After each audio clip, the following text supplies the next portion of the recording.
Now, and again, I'm just trying to give you examples specifically if you're watching this, because some of you are like, whatever, you rich jerk. I'm coming from a different place. Well, listen here.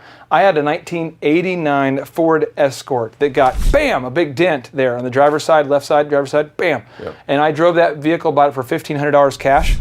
And my transmission, it was manual, went out. So I climbed underneath it. And this is an automotive tip. And I took a cell phone, a clip that keeps your cell phone, back with the old school when everyone wore a cell phone on their belt. I took that clip and I put it in, and that's what held my transmission together between the years of, hey, don't give me that crazy look, cameraman, between 1999 and 2001, the cell phone clip, bam, from the hip.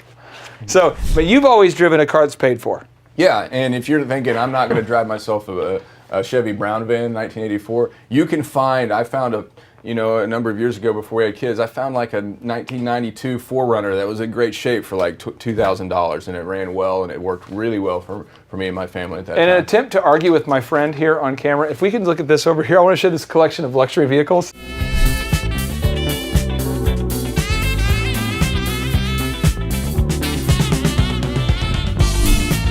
That we bought here, because even though you could spend, like, how much was it? Was $2,000 for a nice vehicle? Yeah. For like $1,000, you can get a complete pile of dung that you can drive. And here we go. This was a red truck. I bought that for $500 from a dude. I don't know what his name was. I paid him cash, and I never got the whole, the whole state license thing. I never got that. Okay. Then we have this vehicle. This vehicle was a conversion van I bought from a guy named Russ, who had an aviation business that went out of business, and he started selling cars. I bought this vehicle also from Russ Habib, if you're watching, I love you, brother. Then we have this vehicle. I had a fleet, look at that van, like that, a brown van, woo! I had a fleet of 1, 2, 3, 4, 5, 6, 7, 8, 9, 10, 11 cars, and this big $700,000 house. And I bought all of the 11 cars for a total of $12,000. Yes. So the thing is, if you need to the car is just to get you from A to B. It is not for you to like look awesome, right? That's right. But you're saying have a little bit of pride, maybe spend a little bit more. Maybe unless you have a business where you need those cars, maybe take the $12,000 and buy one pretty nice looking car. He and I might forever disagree, but the point is you want to have a vehicle that's paid for, right? Yes, that's correct. Okay, now the house, if I'm in a house right now and I have a payment, I'm paying like $3,000 a month on a mortgage, $2,500 a month on a mortgage, and I think I'm getting ahead, but I'm actually not.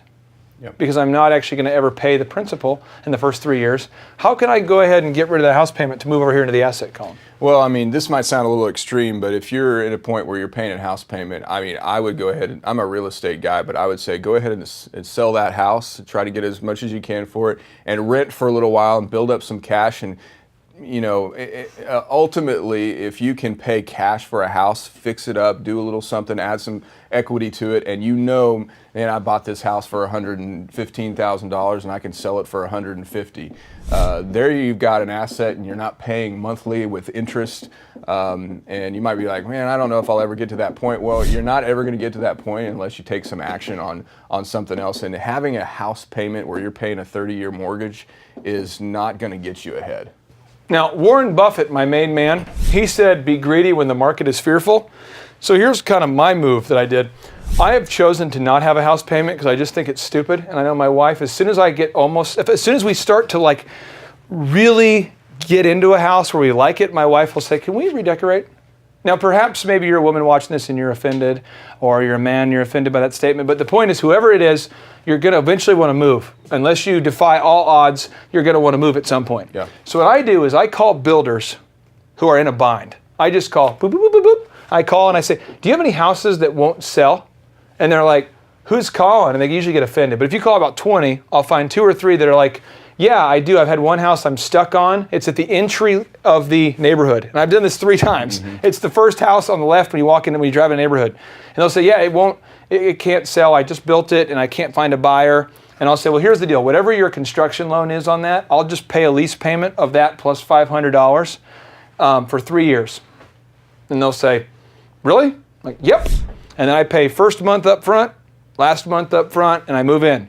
Mm-hmm. This is my move. So I always live in houses of luxury with no house payment and no obligation. I can move tomorrow, and I seriously have to just tell the dude, I'm moving tomorrow, and then I'm good. Yeah, And your move is really good because you're not in the real estate business. You have no interest in fixing up stuff. My move's a little bit different because I like to fix up houses. I like to find those kind of things. So my move is I find as cheap of a property as possible in an area that I'm comfortable with. We found a house in a private 3 acres that was just basically a structure, and bought it for super cheap. And beautiful wooded area, and they bought it for super cheap. I lived in the $300,000 house, and in Tulsa. That's quite a bit for Tulsa. And paid the had a mortgage and all that. And I decided, you know what, I'm in the real estate business. This doesn't make sense, and I have some cash. I'm going to go pay cash for a house that I can fix it up, and now I have a house that I've put about $100,000 in, and I know it's worth about $175,000. So that is an asset, and that's one other way